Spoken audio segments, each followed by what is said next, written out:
investigadora nacional del SNI nivel número 1 hasta el 2022. Ella es ponente en cursos de actualización, talleres de entrenamiento, congresos o reuniones nacionales e internacionales. Además, también es ponente y ha sido ponente magistral. Ha sido tutora de 32 alumnos de licenciatura, 8 de trabajo profesional, 8 alumnos de maestría y 2 de doctorado. Es autora de 34 artículos científicos y editora de 2 libros. El título de su plática es el de principales patologías infecciosas de cabras y borregos identificadas en casos clínicos. Y doctora, bueno, le agradecemos muchísimo que esté con nosotros. Para mí es un orgullo tenerla aquí porque además también fui alumna de usted. Me siento muy, muy orgullosa de que esté con nosotros y bienvenida. Le dejo cámaras y micrófonos. Bueno, pues me siento muy en casa, Jazz, de que me hayan tenido a bien invitarme y espero cumplir las expectativas. Entonces, voy a compartir pantalla, espero que se vea. Se ve, doctora, gracias. Bueno, pues hay algunas cuestiones que ya el doctor Pastor tocó y voy a tratar de no ser repetitiva. Pero quisiera empezar diciendo que pues, las enfermedades infecciosas afectan el bienestar, la productividad,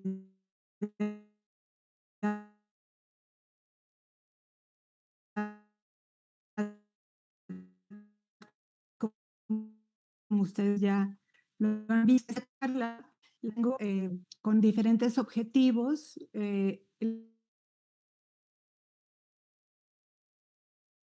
La primera, pues, es decir la importancia de las enfermedades, del bienestar y la ideología de las ya es imposible hablar de algunas patologías, lesiones y reflexionarles que la base del bienestar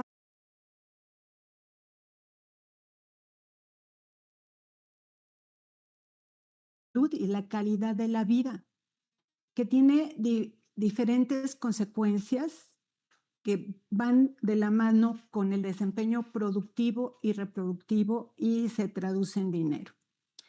Ahora, existen algunos protocolos de bienestar, ¿cierto?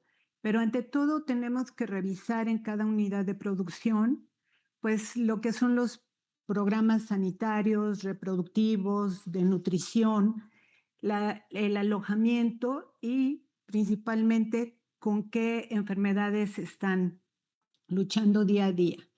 Entonces, la cuestión aquí es que el bienestar ha tenido unos cambios muy importantes en relación a lo que viene siendo esta cuestión muy estricta que se tenía de hablar solamente de las 5 libertades. Porque si nos ponemos en razón de las 5 libertades de los animales, pues a lo mejor muchos seres humanos tampoco las cumplen. Entonces están cambiando todos estos autores, estudiosos del bienestar, a proceder a decir una vida digna de ser vivida, ¿verdad?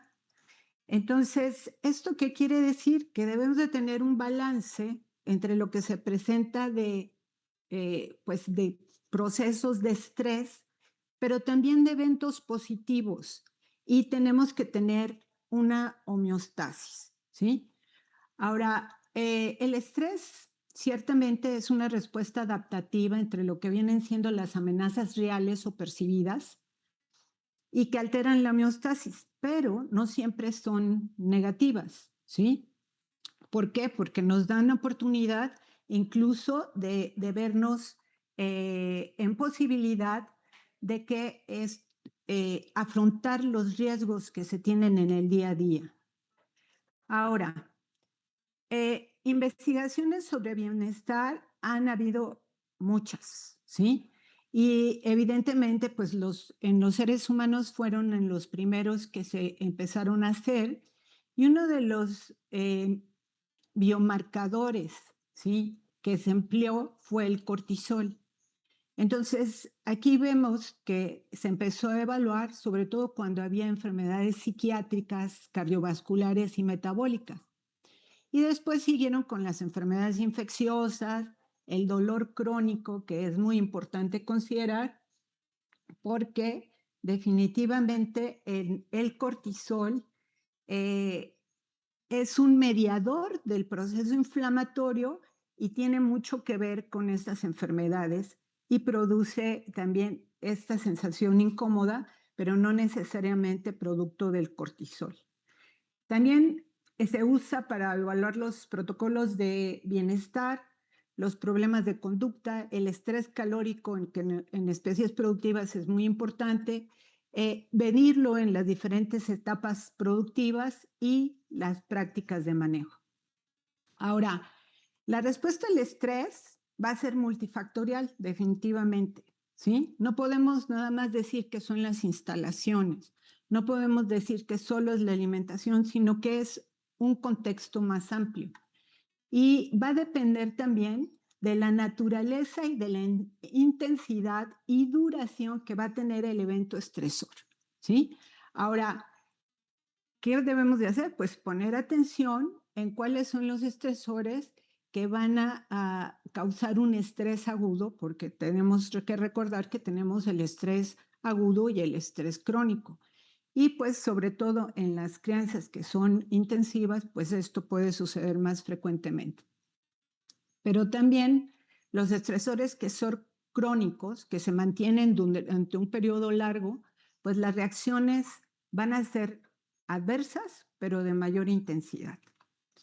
Ahora, recordando un poco de todo esto, ¿cómo sucede? Bueno, pues tenemos que llega el proceso de estrés, que puede ser calórico, físico, nutricional, y este va a ser detectado por el hipotálamo. Este libera la hormona liberadora corticotropa, se libera en la hipófisis la ACTH, llega al adrenal y de ahí va a la sangre.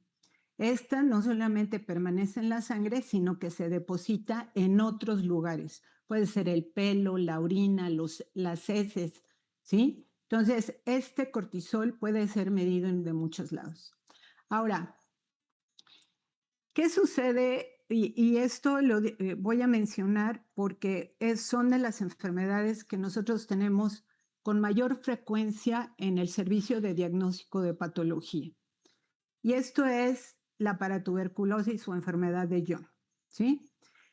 Esta enfermedad, como ustedes ya escucharon, es un trastorno infeccioso crónico que se va a establecer en el intestino de los rumiantes domésticos y de otros animales, y es de distribución mundial. Ahora, ¿por qué pongo esta nota aclaratoria? Porque muchas veces la enfermedad de Crohn ha estado asociada con el Mycobacterium avium subespecie para tuberculosis y también con colitis crónicas. Nada más que en nuestro mundo de veterinarios, esta enfermedad no ha sido documentada, ¿sí? Nosotros tenemos muchos compañeros médicos veterinarios que continuamente están en contacto con los animales con paratuberculosis y definitivamente hasta donde yo sé, no ha habido uno con enfermedad de Crohn. Ahora, esta enfermedad ha tenido a bien ser evaluada en Estados Unidos y se dice que de los ingresos netos de la producción de leche en vaca, se pierde por vaca por año $33, solo por producción de leche. Ahora, esta reducción de la producción de leche también tiene que ser sumado que disminuyen los índices de fertilidad, hay asociación con otras enfermedades, que va a haber matanza o eutanasia prematura, no van a consumir los nutrientes, o sea, sí van a consumir la misma cantidad de alimento, pero no van a producir la misma cantidad de producto, ¿sí? Y los tratamientos son costosos y entre muchas otras cosas. Ahora, el Mycobacterium avius, una especie para tuberculosis, se va a encontrar en diferentes zonas, en heces, semen, orina, leche, ¿sí? Cruza la barrera transplacentaria y tenemos que esta susceptibilidad a la infección puede ser después de los 30 días, ¿sí? La enfermedad clínica no se observa hasta después de 2 a 5 años. Ahora, con referencia a lo de enfermedad de Crohn, en este sentido, nosotros llevamos mucho más ventaja en el entendimiento de esta enfermedad que vaya los médicos humanos, ¿sí? Ahora, la distribución de la enfermedad, como han mencionado los diferentes ponentes, definitivamente para poder hacer frente a una enfermedad, pues tenemos que ver la situación de esta, ¿sí? Y los efectos que va a tener en la producción en general. Tenemos que obviamente en otros países la paratuberculosis ya está muy definida en qué área se tiene y cómo han ido controlando, ¿sí? Hay artículos incluso que están en campañas de eliminación, de erradicación de paratuberculosis, ¿sí? ¿Por qué? Porque se tienen identificadas las zonas que son dañadas por la paratuberculosis. Sin embargo, aquí la información es aislada. Puede haber, como pongo en la diapositiva, estudios en San Luis Potosí, hay estudios en Puebla, en Guanajuato, ¿sí? En varios estados. Y si notan las prevalencias, pues pueden ir desde 4% a más de 30%, o como en Puebla, que en los datos en donde los estudiaron, llegaron hasta 96%. Entonces, realmente no conocemos bien totalmente esta enfermedad. Ahora, ¿qué desventaja tiene la paratuberculosis? Que pues hay 3 tipos de portadores, ¿sí? Los que son los transmisores clínicos, y perdón que use una imagen, pero esta imagen es muy didáctica y que es en vacas. Los transmisores clínicos, los transmisores subclínicos, ¿sí? Y los transmisores, los, ay, perdón, y los transmisores que incluso se llegan a curar, ¿sí? Se elimina por heces y por otros medios, ¿sí? Y la más común son las heces, porque incluso hay técnicas de laboratorio en donde se puede hacer frote de heces y hacer un silnícel y ver si hay micobacterias en esas heces. Entonces, se elimina por heces y la infección es oral. Ahora, aquí se pone básicamente que puede ser heces, pero también por la leche, o a lo mejor el animal ya nació infectado. La cuestión es que llegue al intestino, y en el intestino entonces ya va a haber una reacción inmunitaria. Esa reacción inmunitaria no solamente es tardía, la de hipersensibilidad tipo 4, sino que también va a haber una respuesta de inflamación humoral. Entonces, esta infección, pues se come el antígeno, el macrófago, lo presenta, sucede el interferón, la bacteria se defiende como fiera, entonces inactiva los macrófagos y esta llega al intestino para formar granulomas. Ahora, puede tener un camino mucho más bonito en el caso de que tenga una regresión del crecimiento y de los granulomas y se quede ahí o quede nada más latente. Ahora, para identificar estos animales únicamente tenemos que ver si realmente, hay pruebas importantes serológicas, la más usada es IDGA, o bien, esto que les digo, tinciones de frotas de heces y tinción de Silnissen, para poder ir seleccionando su ganado. La paratuberculosis, a final de cuentas, es casi imperceptible porque la mayoría de los productores no se dan cuenta que la tienen. Sobre todo en los pequeños rumiantes tienen una característica muy importante, que el colon es muy eficiente, ¿sí? Para absorber. Por lo tanto, esta enfermedad que podríamos decir que en una vaca produce una diarrea profusa, en los pequeños rumiantes no. Ahora, cuando nosotros hacemos la inspección en la sala de necropsias, pues, ¿qué es lo que esperamos ver? Pues de que básicamente sea el ilion terminal, el ciego, el colon, los que estén afectados, que la lesión sea difusa, ¿sí? Que no haya estenosis, que la mucosa intestinal se vea muy gruesa, ¿sí? Por lo que cuando vemos al microscopio, pues vemos que la lesión es transmural, o sea, que está en la pared del intestino y la reacción puede ser de ligera a grave, puede haber granulomas o no, ¿sí? Donde encontramos mayormente los granulomas va a ser sobre todo en los linfonodos. Podemos encontrar las bacterias ácido alcohol resistentes que se tiñen con Sil-Nielsen. A veces hay úlceras, a veces hay serositis, no hay fístulas y bueno, la fibrosis a veces está presente. Cuando hacemos la necropsia de un animal como estos, nosotros lo primero que vemos es que hay mucosas muy pálidas, lo cual nos habla de que es un animal que está anémico. Y llegamos a ver esto, diarrea. La mayor de las veces es que vemos heces, solamente evidencia de heces secas, pero cuando vemos esto es porque ya el proceso es muy crónico. Y puedo decirles que hemos tenido cabras en la sala de necropsias de 14 años y ahorita van a ver cómo la afectación del intestino no solamente se limita a ilion, colon y ciego, o sea, no. O sea, ustedes pueden ver que esto que les estoy mostrando en la imagen superior izquierda viene siendo las lesiones del intestino delgado. Prácticamente en este animal las lesiones llegaban casi hasta el duodeno. Ahora, hay diferentes grados, podemos ver estos plegamientos, ¿sí? Que son más longitudinales que transversos, o bien este aspecto que nos enseñan en la carrera, que es el aspecto del lavadero. Otra de las cuestiones que es muy característica, sobre todo porque sé que muchos de los aquí presentes llegan a hacer una necropsia de campo, es la fusión de los linfonodos mesentéricos. Si ustedes se dan cuenta, aquí tenemos una regla en la imagen de la izquierda abajo.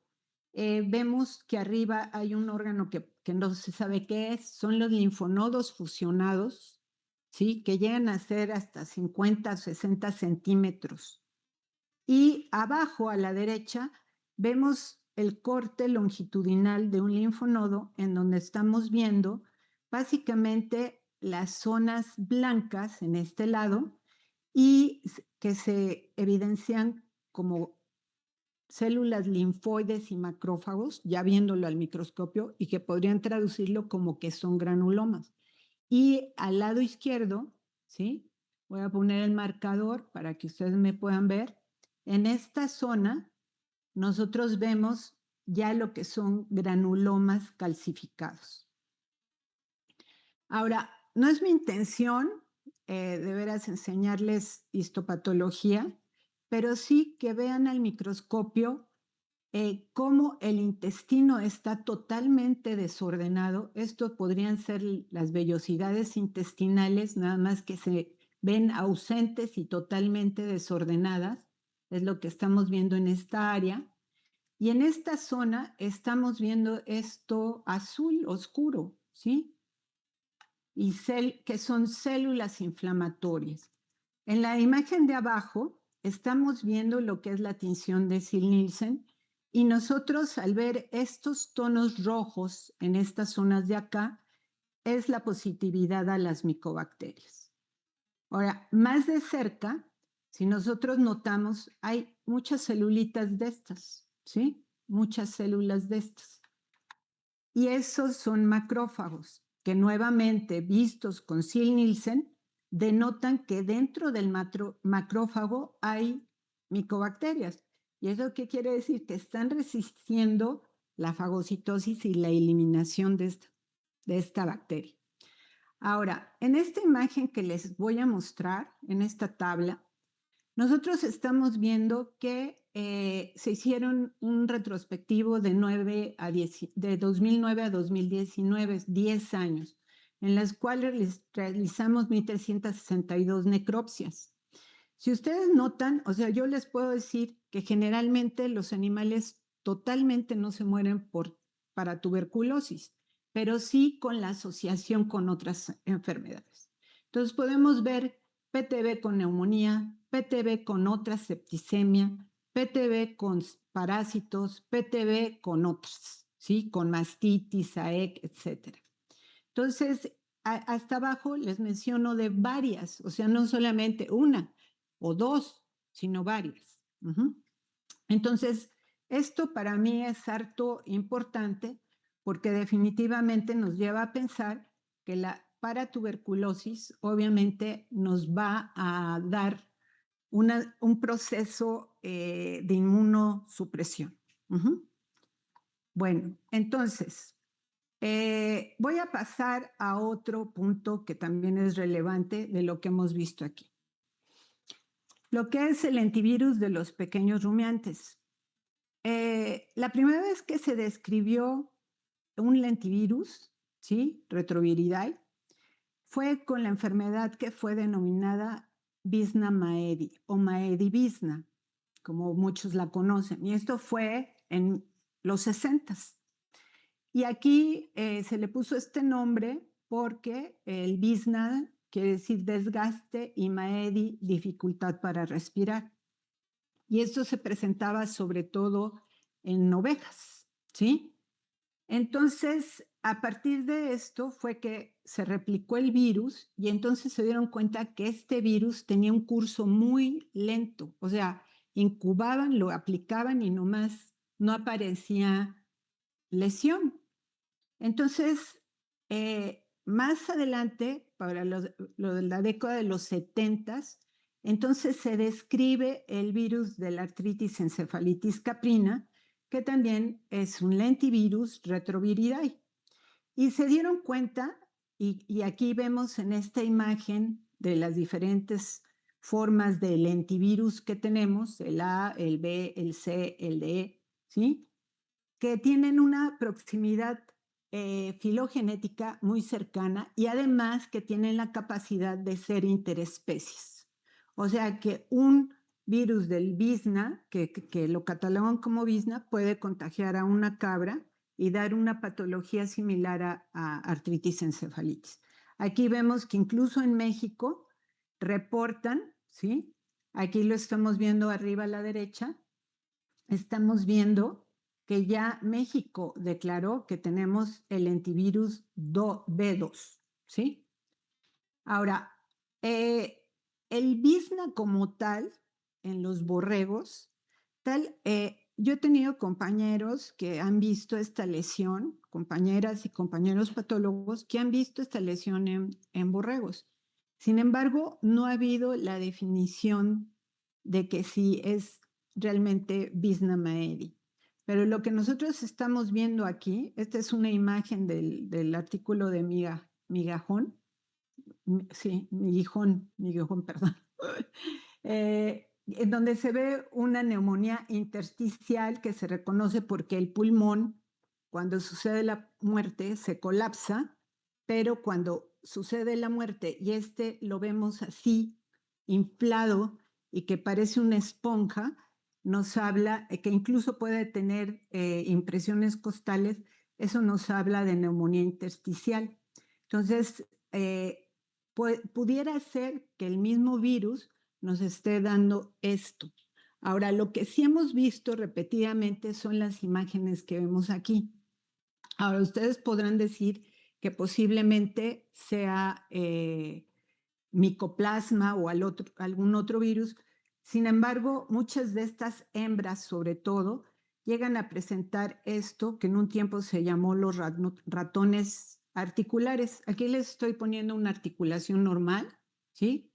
Se ve la superficie lisa y en las siguientes imágenes estamos viendo cómo va progresando la enfermedad hasta que vemos una articulación totalmente fibrosada y que la cápsula se ve fibrosada. Y otra cosa que vemos muy frecuentemente es la asimetría de la glándula mamaria. En este corte que vemos en este lado, aquí se los marco, ¿sí? Vemos lo que en las en la literatura se dice como induración de la glándula mamaria. Esta induración, obviamente abajo les pongo de que muchas otras enfermedades también se podrían confundir con esto. Lo que nosotros hemos visto a través del tiempo es que esta induración puede ir variando, depende de la etapa de producción que tenga la cabra productora de leche.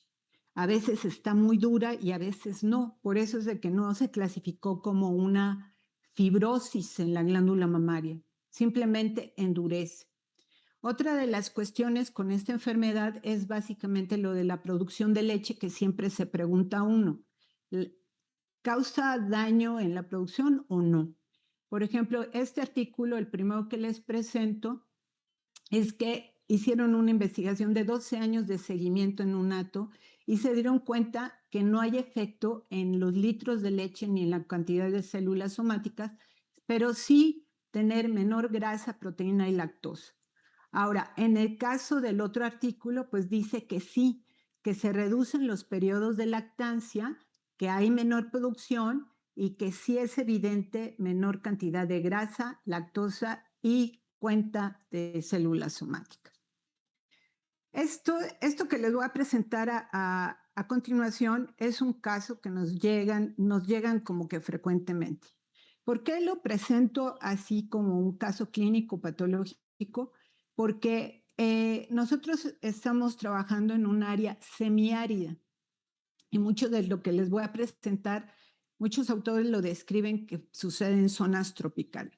Sin embargo, cuando en una zona árida y sobre todo cuando tenemos un programa de desparasitación selectiva, esto puede ser fatal, ¿sí? Entonces tenemos esta oveja de 4 meses que empieza a presentar anorexia, fiebre, tenía ectoparásitos, se le aplica un producto y también presenta en las orejas garrapatas, se le aplica clindamicina, etcétera, y sin embargo se muere. Entonces abrimos y vemos el abomazo, como lo podemos ver aquí, ¿sí? El abomazo con la superficie hemorrágica. Y si notan, cuando nosotros vemos una gran cantidad de parásitos y ya con el acercamiento vemos esos nematos. Vemos el hígado muy pálido y además vemos metacéstodos de tenia, que aquí lo vemos al corte, ya separado. También vemos una enteritis hemorrágica que produce estos pequeños nódulos, si los ven, ¿sí?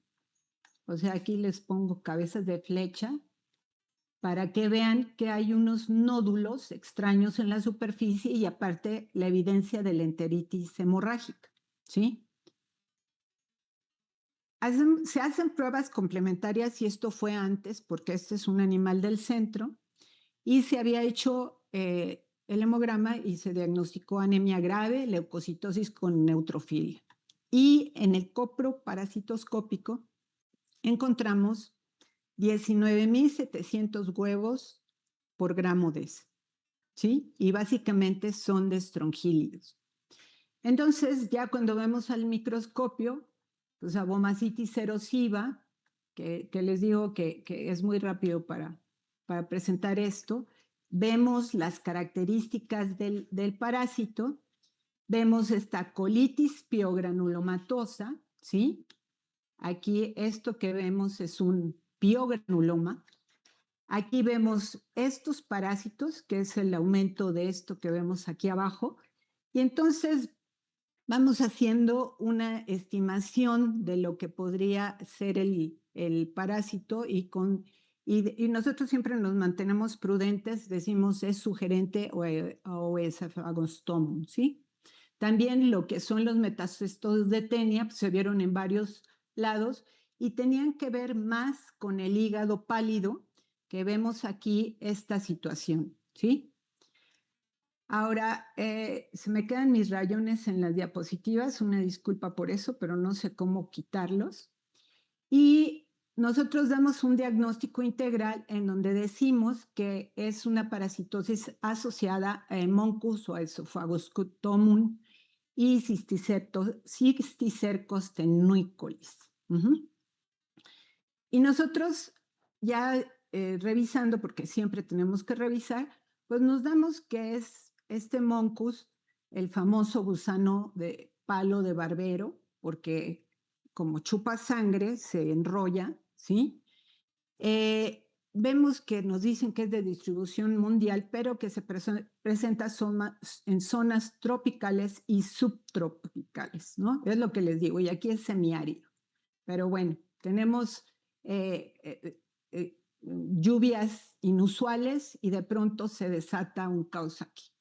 Entonces, aquí vemos el Oesophagostomus, ¿sí? Y vemos que los libros de la literatura también menciona estos piogranulomas, que ya no quiero rayonear, pues se quedan ahí. Y vemos el engrosamiento de la pared mural, ¿sí? Esto.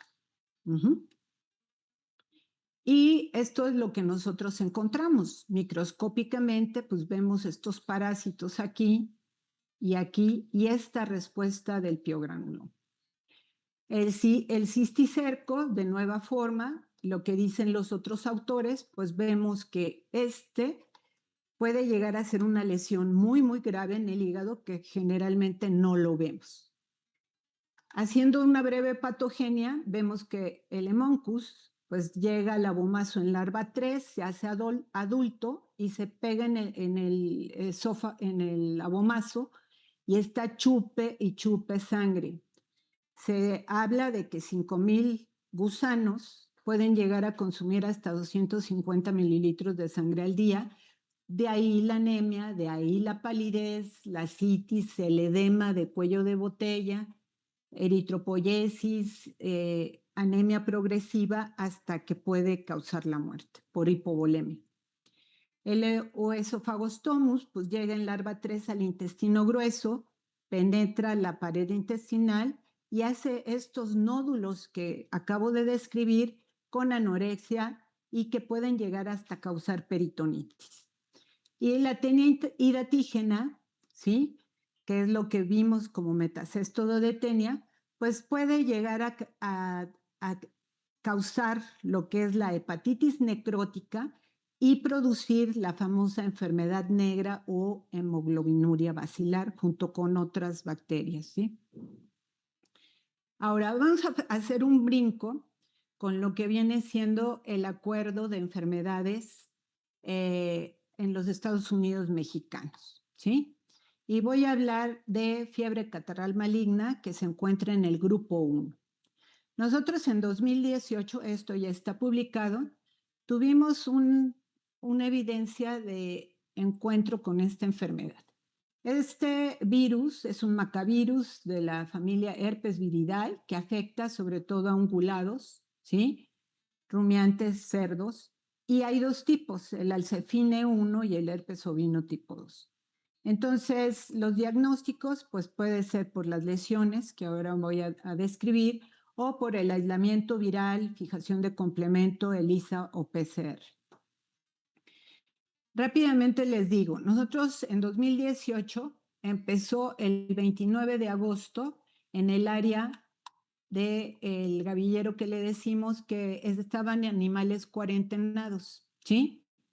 Para el 3 de septiembre lo vemos, este es el centro donde laboro, ¿sí? Y todo este espacio más o menos es de 7 kilómetros. Entonces, si nosotros vemos ya, el siguiente fue el hato de leche y ya tenía evidencia de lesiones en la cavidad oral. Luego, para el 7 de noviembre, lo tenemos ya en ciervos. Para el 13 de noviembre en vacas de carne, luego en borregos y al final hasta cabras. O sea, ya el virus viajó. Estos cabras que entraron al centro, es un centro de 184 hectáreas, por eso es de que tenemos, y es un rancho escuela, pues tenemos varias especies, pero están muy separadas. Pero es cierto que el virus puede viajar a través del aire muchos kilómetros. Evaluamos cómo se fueron presentando los casos, pero ojo con lo que voy a decir. Nosotros evaluamos los casos de necropsias, ¿sí? Entonces vemos que básicamente las cabras, que son las primeras afectadas, se mantienen. Sin embargo, en esta gráfica de rojo, que son las borregas, aquí se fueron hasta arriba. Pero tuvimos afectación con todos los animales y el clima, sobre todo, se presenta en frío, ¿sí? Ahora, en este cuadro, no voy a detener mucho en este cuadro, las lesiones que dicen los libros no siempre se presentaron, ¿sí? No siempre se presentaron, o sea, lo que más se presentó fueron las lesiones en cavidad oral, ¿sí? Y en algunos animales se llegaron a presentar úlceras y lesiones en el aparato digestivo, que se corroboró también con la perivasculitis, linfadenitis necrótica, etc. Esto es lo que vimos. Aquí vimos estas lesiones ulceradas, que muchos de los médicos decían que era por lo fibroso del alimento, ¿sí? Y nosotros nos moríamos de miedo porque decía, según la OMSA, nosotros nos íbamos a acabar, todos iban a morir. Los más afectados y que realmente sí podemos decir que fallecieron fueron los cervatos. Los cervatos sí tuvieron palidez en la córnea, opacidad en la córnea. Vean estas lesiones espectaculares, o sea, realmente horrible que un animal tenga estas lesiones erosivas en el paladar, en la lengua, y si notan también en los pilares del rumen, los linfonodos aumentados de tamaño. Y de agosto, la CPA nos dijo, no es fiebre aftosa. Hasta noviembre nos dice que es fiebre catarral maligna. Y en abril del año siguiente, o sea, 2019, nos cuarentena. ¿Sí? Ahora, otro caso que voy a mencionar viene siendo el ectima contagioso. ¿Sí? Esta enfermedad está en el grupo 2. Ectima contagioso, como ya el doctor Pastor lo mencionó, pues tiene el sinónimo de orf. Eso deriva del inglés antiguo y que quiere decir áspero. O sea, si lo encuentran en el diccionario de inglés, generalmente no está. Pero bueno, es porque dice que es áspero. Entonces, también se conoce como dermatitis pustular y afecta a borregos y cabras, es zoonótica y es de distribución mundial. Esto que estoy presentando es de hace un mes en el centro, ¿sí? Y ya le habíamos presentado anteriormente. Sin embargo, hicimos también, como debe de ser, nuestro informe a la CPA. Entonces, esta enfermedad, que es por un parapoxvirus, que es como la pseudoviruela bovina, ¿sí? Tiene estos virus que parecen ovillos de lana. Y es muy difícil, tiene muchas recombinaciones genómicas, ¿sí? Y esto creo que es la razón por la que cuando nosotros vimos esto y lo mandamos a la CPA, ¿sí? Tuvieron un diagnóstico negativo. Ahora, esto no quiere decir que no la tengamos, porque los clínicos dicen, eso es ectima y no hay más, ¿no? Entonces, esta enfermedad se transmite por fomites, ¿sí? Y es a través de la piel, de la lana, de la carcasa, todo. Tiene una morbilidad alta, mortalidad baja, y pues es importante por la condición corporal porque los animales evidentemente no comen. Las lesiones, ¿sí? Las vamos a encontrar sobre todo en comisuras, en uniones mucocutáneas y se pueden ver como eritemas, pústulas, vesículas y lo que a nosotros nos da el diagnóstico, pero que los médicos casi no envían, es en la histopatología los cuerpos de inclusión intracitoplasmáticos. Es muy resistente el virus, puede permanecer en costras por más de 15 años y tiene estabilidad al pH, a la luz ultravioleta, a los solventes lipídicos, o sea, es muy resistente. Y aquí vemos el resultado que nos dio la CPA y en donde dice que nuestro ato es negativo a ectima. Y yo pienso que esto fue precisamente por la translocación genómica que tiene. Ahora voy a hablar de algo que a nosotros nos compete mucho. y que ya llevamos varios años estudiando, que es la relación entre las enfermedades crónicas, el cortisol en pelo y el bienestar animal. Esto es el producto de una tesis de doctorado de una alumna y de la participación de muchos otros profesores, en donde nosotros nos dimos a la tarea de hacer un estudio serológico de un hato de 60 cabras estabuladas. Y así fue un estudio observacional, longitudinal, ¿sí? Y que fuimos observando durante 2 ciclos productivos, sin hacerles nada, con el manejo que había, ¿sí? Entonces, nosotros vemos en este cuadro que son serológicamente positivos 4 animales, estamos hablando de una N de 60, 4 no tuvieron seropositividad a ninguna de las enfermedades que buscábamos, ¿no? Aquí vemos que 19 animales, uno fue positivo para tuberculosis, 10 al lentivirus de pequeños rumiantes, otros tantos a herpes virus, ¿sí? Y aquí los dejamos los dos, que podía ser el caprino tipo 1 o el ovino tipo 2. Leptospirosis, y así sumaron 19. Otros 30 animales fueron positivos a 2, serológicamente positivos a 2 enfermedades. Y esto fue lentivirus de pequeños rumiantes más lepto o más herpes o lepto más herpes. Y cuando tuvimos seropositividad a 3 enfermedades, nuevamente vemos que es lentivirus de los pequeños rumiantes más lepto más herpes virus. Y lentivirus más para tuberculosis más herpes. O sea, y eso sumaron 7. Entonces, ustedes se pueden dar cuenta que la positividad nos habla un poquito de que no nada más es una enfermedad, sino que son el conjunto de varias cosas, ¿sí? Y en este caso, en este hato, pues sí vimos una alta prevalencia del lentivirus de los pequeños rumiantes.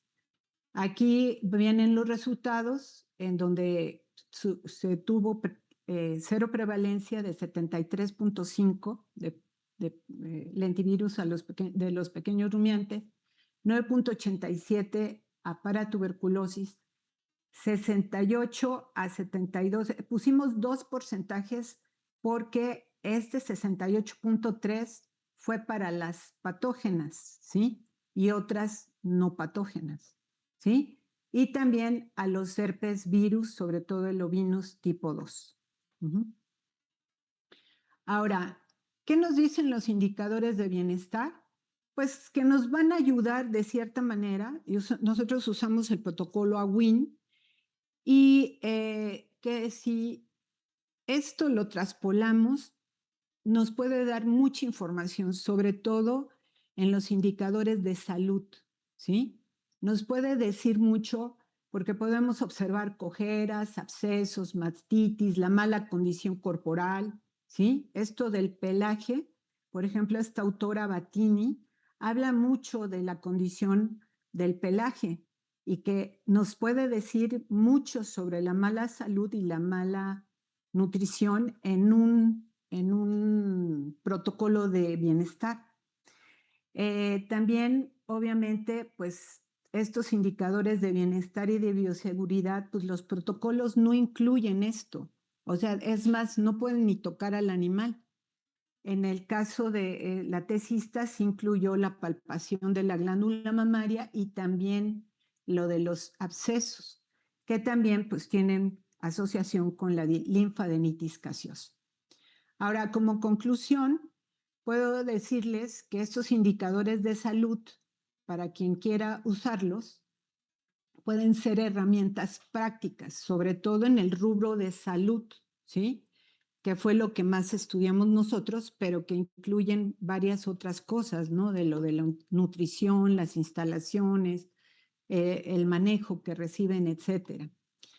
Y pues se vieron diferencias entre las etapas productivas y que obviamente estas cabras que fueron de 4 años a más, pues algunas sí presentaban algunos signos de enfermedad, pero otros todavía no.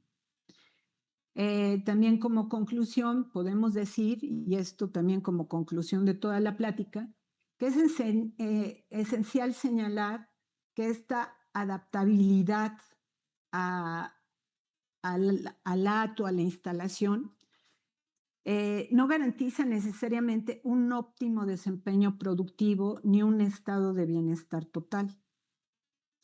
Y se resalta una vez más la capacidad de adaptación de la cabra. O sea, es realmente un animal muy resiliente, ¿sí? Frente a situaciones adversas que afectan al organismo. Y consideramos que esto sí aporta una valiosa información porque generalmente cuando nosotros leemos un artículo, como puse varios artículos durante la charla, solamente se ubican en una enfermedad y todo lo que pase lo achacan a esa enfermedad que está en estudio. Pero nosotros, como vimos seropositividad y que evidentemente no necesariamente, como lo vimos en PTB, no necesariamente están desarrollando la enfermedad, pero estuvieron en contacto con el agente, pues obviamente esto nos da una pauta a pensar de qué tan afectadas están las cabras en nuestro país. Y bueno, pues con esto termino mi plática, que realmente podría seguir hablando mucho de lo que hemos estado haciendo en cabras, porque también tenemos estudios en animales en pastoreo, y ahorita nos brincamos un poco a las vacas de leche, pero básicamente estamos haciendo esto con la finalidad de darnos cuenta qué es lo que sucede en la caprinocultura en el país, aunque sea con una pequeña muestra, ¿verdad? Gracias. Muchas gracias por la invitación. Muchísimas gracias a usted, doctora, por aceptar la invitación. Y bueno, como muy bien usted dice, ¿no? A lo mejor estamos hablando de diferentes unidades de producción, que eso es lo que hace más nutrido a este simposio, hablar de diferentes panoramas, diferentes ambientes. Y sobre todo, bueno, a mí la reflexión que me queda es esta parte, ¿no? El doctor Pastor nos está hablando de la zona norte, usted nos habla de la zona centro y vemos que las problemáticas son muy similares. Nada más que sí es importante saber que lo que usted decía, ¿no? Conocer a los agentes que están circulando para saber cómo competir contra ellos y bueno, lo que siempre hemos dicho, doctora, esto no se hace si no es con diagnóstico, ¿no? No nada más clínico, sino diagnóstico para confirmar la presencia de las enfermedades. Y doctora, me voy a permitir leerle un poco de los comentarios y preguntas que hay. Laura Ramírez González felicita a todos los ponentes, dice que está muy conforme con las pláticas. Y gracias también por lo que comenta de los organizadores, les agradecemos mucho sus comentarios. María Concepción Becerra Lemus dice, de acuerdo a la legislación vigente, ¿quién realiza el diagnóstico y quién emite un diagnóstico formal y oficial?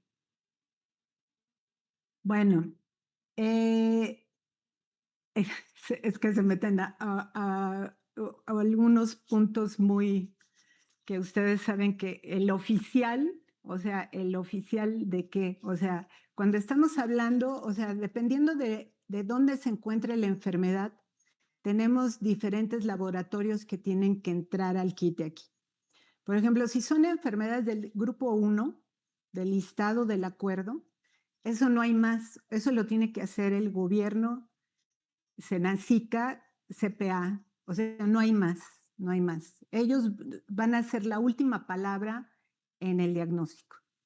Si estamos hablando de enfermedades del grupo 2, muchas veces no es que los laboratorios no sean oficiales, pero nosotros hacemos el diagnóstico y somos la primera puerta que tiene que dar aviso al menos a la CPA para que estén enterados, ¿no? Ya ellos toman la medida si van a muestrear, si van a hacer toma de muestra, o igual son enfermedades de campaña, como ahora el gusano barrenador. Nuestra obligación como médicos veterinarios va a ser reportar, ¿sí? vemos alguna lesión y entonces lo único que tenemos que hacer es informar a las autoridades.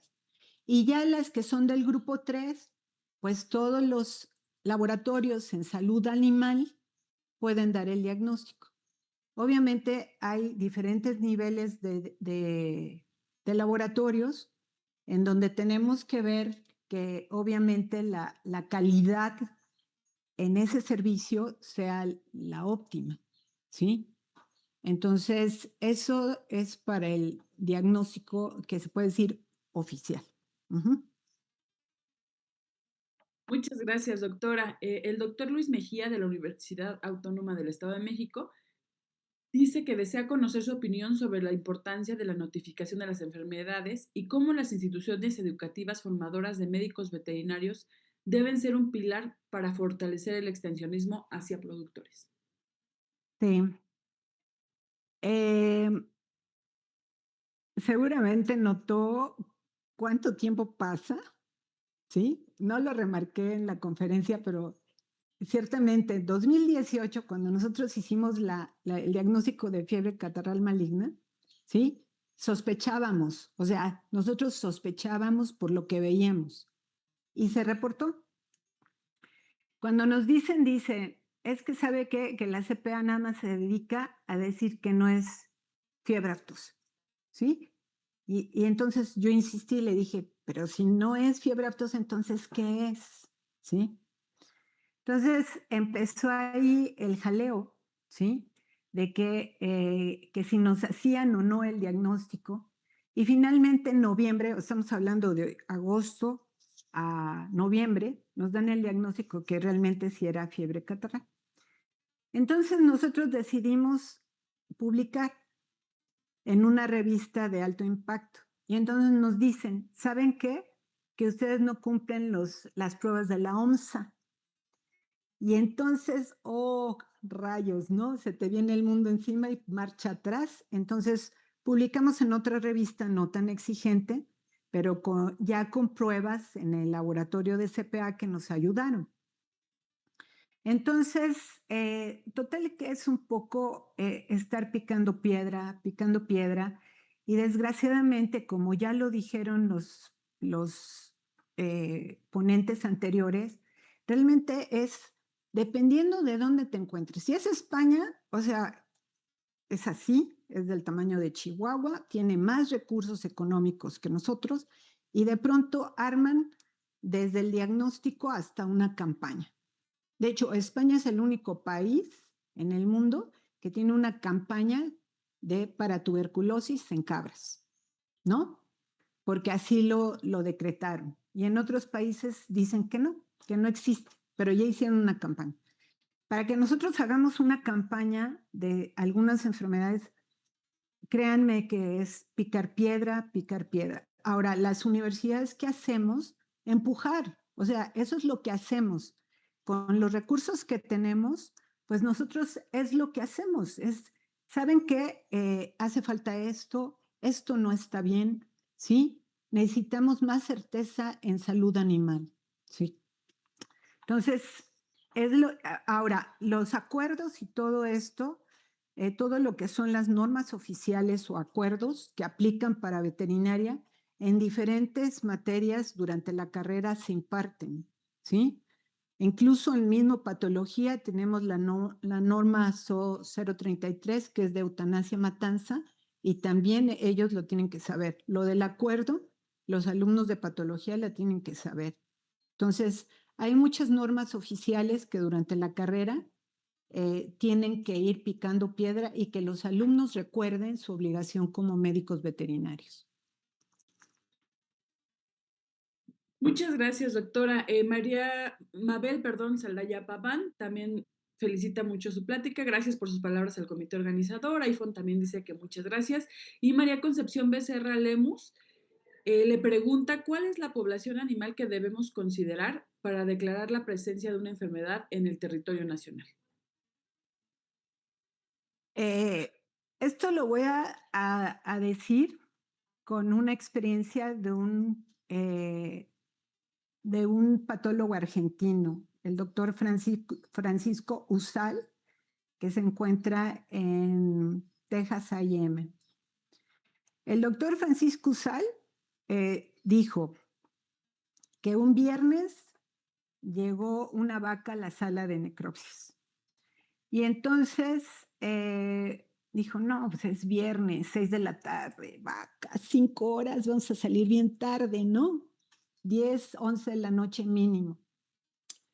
Y entonces dice, no, mañana la hago, ¿sí? Y entonces, oh sorpresa, lesiones compatibles, fiebre aftosa. Empieza todo el remordimiento del asado del viernes al que se fue y dice, ya pasaron 20 horas entre que llegó la vaca de quién sabe dónde que se murió, a que estamos haciendo esto, en lo que llamamos ellos tienen una especie de CPA en Argentina, reportan y más o menos también ellos sí les declaran fiebre aftosa, ¿no? Cuando llega a Estados Unidos y se empieza a hacer todo lo que saben hacer en Estados Unidos, le dijeron, por cada hora que tú te tardes en reportar una enfermedad como fiebre aftosa, el país va a perder $22 millones por hora que tú te tardes en reportar una enfermedad. Y entonces ahí, pues, no se juega, ¿sí? Entonces, con que tú encuentres un animal sospechoso, a la hora que sea, repórtalo. ¿Por qué? Porque si es una enfermedad como estas, que tiene una capacidad de infección tan rápida, de diseminación tan rápida, piensa tú en los estragos. Y para eso puse el ejemplo, ¿sí? De fiebre catarral maligna. ¿En cuántos días pasó de un lado para otro, e infectó a todo el otro? Infectó hasta caballos. Imagínate que no está dicho que en los caballos, sin embargo ya se hizo la publicación. Entonces, tienes que reportar con un animal, ¿sí? Doctora, muchísimas gracias y hasta aquí dejamos las preguntas. Le pido por favor si se puede meter al área de preguntas y respuestas para que pueda contestar algunas que se quedaron ahí. Agradecemos a todos. Muchas gracias, doctora. Gracias por estar aquí. Personalmente le agradezco mucho siempre que nos apoye con este tipo de eventos. Muchas gracias. No, gracias a ustedes. Un abrazo muy grande para todos. Muchas gracias. Y bueno, como bien decíamos, para nosotros también como comité creemos que es un reto la sanidad animal, la sanidad en cabras y borregos, y creemos que cada uno de los actores debemos desde nuestra trinchera trabajar, ¿no? Autoridades, productores, investigadores, médicos veterinarios, creemos que tenemos que hacer nuestra labor y empezar a trabajar. O sea, eso sí, difundir, publicar y pues también avisar, ¿no? Es muy importante. Pero bueno, ya vamos a comenzar con nuestra clausura. Les recuerdo que tienen que registrar su asistencia. Ahí están las ligas para poder ser acreedores a su constancia. Y bueno, en nombre de nuestra coordinadora, la doctora Laura Hernández Andrade, nuestra secretaria, la doctora María Consuelo Dueña Sansón, y los coordinadores del evento, el doctor José Francisco